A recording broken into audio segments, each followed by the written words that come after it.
আসসালামু আলাইকুম। নবম ও দশম শ্রেণীর সকল শিক্ষার্থীদেরকে আজকের পাঠে স্বাগত। আজকের বিষয় গণিত, বিষয় কোড 109। আজকে পরিমিতির অংশ অনুশীলনী 16-2 চতুর্ভুজ সংক্রান্ত। এই অনুশীলনীতে আমরা এর আগে আরো 2টি ক্লাস করেছি। আশা করি সবারই সূত্রগুলি মনে আছে।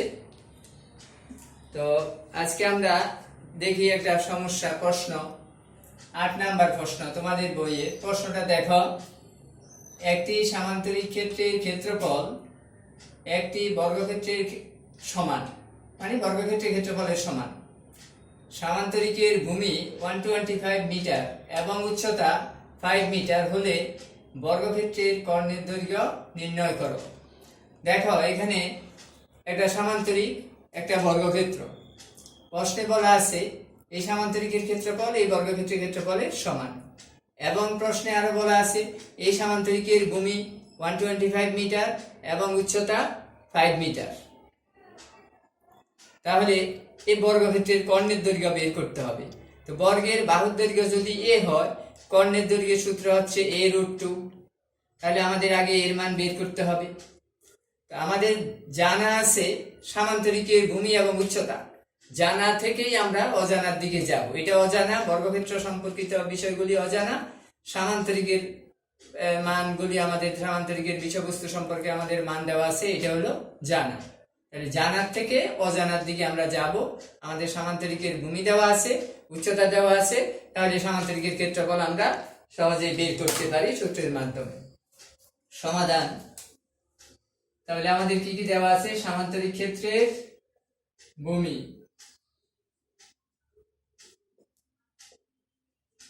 সামান্তরিক ক্ষেত্রের ভূমি b দ্বারা প্রকাশ করলাম, b সমান 125 মিটার, এবং উচ্চতা h = 5 মিটার। সুতরাং সামান্তরিক ক্ষেত্রটির ক্ষেত্রফল সমান bh বর্গ একক। bh বর্গ একক, b এর মান 125 গুণ h এর মান 5 বর্গ একক, মানে এখানে মিটার হবে। তাহলে 125 কে 5 দ্বারা গুণ করলে 5 5 25 5 হাতে 2, 5 দুগুণে 10 আর 2 12, 2 হাতে 1, 5 আর 1 6, 625 বর্গ মিটার। তাহলে এই সামান্তরিক ক্ষেত্রের ক্ষেত্রফল 625 বর্গ মিটার। প্রশ্নে বলা আছে এটার ক্ষেত্রফল, সামান্তরিক ক্ষেত্রের ক্ষেত্রফল আর এই বর্গক্ষেত্রের ক্ষেত্রফলের সমান, তার মানে বর্গক্ষেত্রের ক্ষেত্রফল 625 বর্গ মিটার। তাহলে আমরা লিখতে পারি শর্ত মতে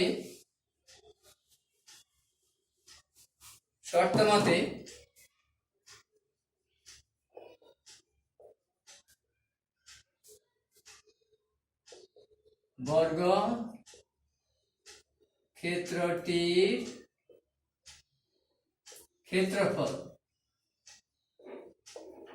সমান 625 বর্গ মিটার। বর্গক্ষেত্রটির ক্ষেত্রফল 625 বর্গ মিটার।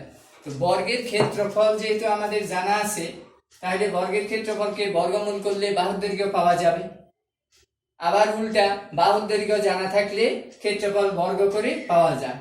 যেমন বাহুর দৈর্ঘ্য যদি a হয়, ক্ষেত্রফল হবে a স্কয়ার। ক্ষেত্রফল যদি a স্কয়ার হয়, তাহলে বাহুর দৈর্ঘ্য হবে a, পরস্পরের বিপরীত। সুতরাং বর্গক্ষেত্রটির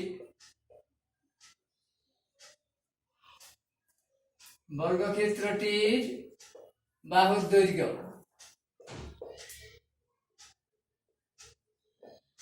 দৈর্ঘ্যকে a দ্বারা প্রকাশ করা হয়। বর্গক্ষেত্রটির বাহুর দৈর্ঘ্য a সমান √625 বর্গ করলে একক বর্গ মিটার থেকে মিটার হবে, একক হবে মিটার, বাহুর দৈর্ঘ্যের একক হবে মিটার। বর্গক্ষেত্রটির বাহুর দৈর্ঘ্য এ সমান 625 মিটার ইকুয়াল টু, এটাকে যদি আমরা বর্গমূল করি 625 বর্গমূল করলে হবে 25 মিটার।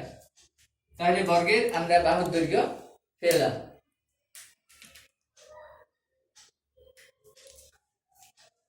মিটার। সুতরাং আমাদের বের করতে হবে কর্ণের দৈর্ঘ্য। কর্ণের দৈর্ঘ্য সূত্র হচ্ছে a√2। সুতরাং বর্গক্ষেত্রটির কর্ণের দৈর্ঘ্য সমান a√2 একক ইকুয়াল টু a√2, আমাদের এর মান জানা আছে, এর মান 25 তাহলে 25√2 একক হবে মিটার। এখন √2 মান বসিয়ে আমরা যদি 25 দ্বারা গুণ করি তাহলে আমরা দশমিকে উত্তরটা পাবো। আর যদি আমরা অমূলদ সংখ্যা আকারে উত্তর রাখি তাহলে হবে 25√2। এখন আমরা দশমিকে নিব উত্তরটা, তাহলে 25 ইন্টু √2 মান হবে 1.4142 মিটার।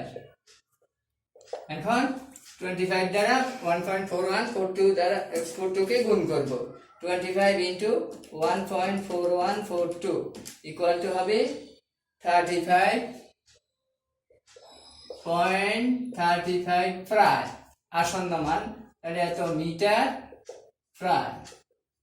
এটা হচ্ছে কর্ণের দৈর্ঘ্য, এটা অ্যান্সার 35.35 মিটার প্রায়। এরপর আমরা আরেকটা প্রশ্ন দেখি। আরেকটা প্রশ্ন দেখো, তোমাদের বইয়ের উদাহরণ 11। তোমাদের বইয়ের উদাহরণ 11 দেখো, এখানে আরেকটা প্রশ্ন আছে। একটি সামান্তরিক ক্ষেত্রের ক্ষেত্রফল 120 বর্গ সেন্টিমিটার এবং একটি কর্ণ 24 সেন্টিমিটার। এই কর্ণটির বিপরীত কৌণিক বিন্দু থেকে উক্ত কর্ণের উপর অঙ্কিত লম্বের দৈর্ঘ্য নির্ণয় করো। তাহলে আমাদের সামান্তরিকের ক্ষেত্রফল দেওয়া আছে, একটি কর্ণের দৈর্ঘ্য দেওয়া আছে, ওই কর্ণের উপর বিপরীত শীর্ষবিন্দু থেকে অঙ্কিত লম্বের দৈর্ঘ্য বের করতে হবে। দেখো এখানে আমি যে দুইটা চিত্র অঙ্কন করেছি, চিত্রগুলির কোনো নাম দিই নাই, সমাধানের মধ্যে চিত্রের কোনো ব্যাখ্যা দিই নাই, অর্থাৎ এই চিত্রগুলি তোমাদের উত্তরপত্রে মানে পরীক্ষার খাতায় দেওয়ার প্রয়োজন নাই। এটা রাফ চিত্র, এটা না দিলেও করতে পারো, আর যদি দেও রাফ হিসাবে তাহলে দিতে পারো, কিন্তু কোনো ব্যাখ্যা, চিত্রের ব্যাখ্যা বা চিত্রের নাম এগুলি দেওয়া লাগবে না। এখন আমাদের উদাহরণ 11 এর সমাধান দেখব আমরা।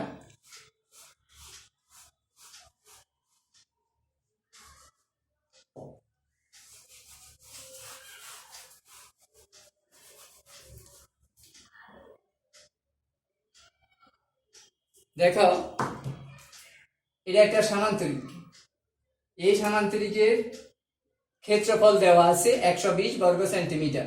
একটি কর্ণের দৈর্ঘ্য, সেই কর্ণটা যদি আমি মনে করি এই কর্ণটা দেওয়া আছে, এই কর্ণের দৈর্ঘ্য দেওয়া আছে, আর বলা আছে এই কর্ণটির বিপরীত কৌণিক বিন্দু থেকে, এই কর্ণের বিপরীত কৌণিক বিন্দু এই একটা আর এই একটা, দুইটা, যে কোনো একটা থেকে এই কর্ণের উপর অঙ্কিত লম্বের দৈর্ঘ্য, এখান থেকে যদি একটা লম্ব অঙ্কন করি এই লম্বের দৈর্ঘ্যটা আমাদের বের করতে হবে।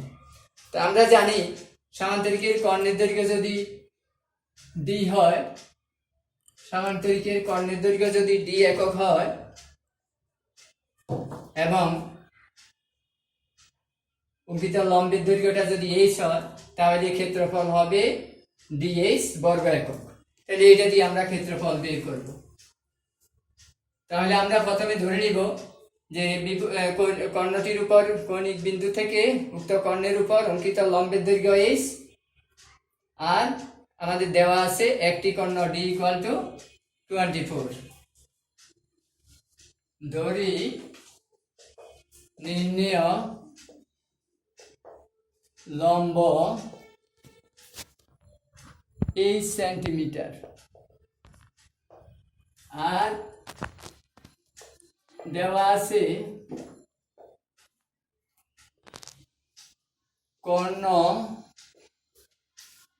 বি সমান 24 সেন্টিমিটার। সুতরাং ক্ষেত্রফল, সামান্তরিক ক্ষেত্রের ক্ষেত্রফল সমান ডিএস বর্গ একক। তো ডি এর মান 24, এইচ এর মান তো আমাদের দেওয়া নাই, তাহলে 24 এইচ, এইচ এইচে থাকবে 24 এইচ বর্গ সেন্টিমিটার। তাহলে আমরা ক্ষেত্রফল পেলাম। প্রশ্নে আমাদের ক্ষেত্রফল দেওয়া আছে 120 মিটার, 120। তাহলে শর্ত মতে 24 এইচ ইকুয়াল টু 120 বা এইচ ইকুয়াল টু 120/24। সুতরাং এইচ ইকুয়াল টু 120কে 24 দিয়ে ভাগ দিলে হবে 5। তাহলে সুতরাং নির্ণেয় লম্ব বা লম্বের দৈর্ঘ্য 5 সেন্টিমিটার। Answer 5 centimetre. আজকে আমরা এখানে শেষ করি। তোমরা পরবর্তী ক্লাসের আগ পর্যন্ত রম্বস এবং সামান্তরিক সংক্রান্ত যে প্রশ্নগুলি আছে এগুলি তোমরা সমাধান করবা। সবাইকে ধন্যবাদ।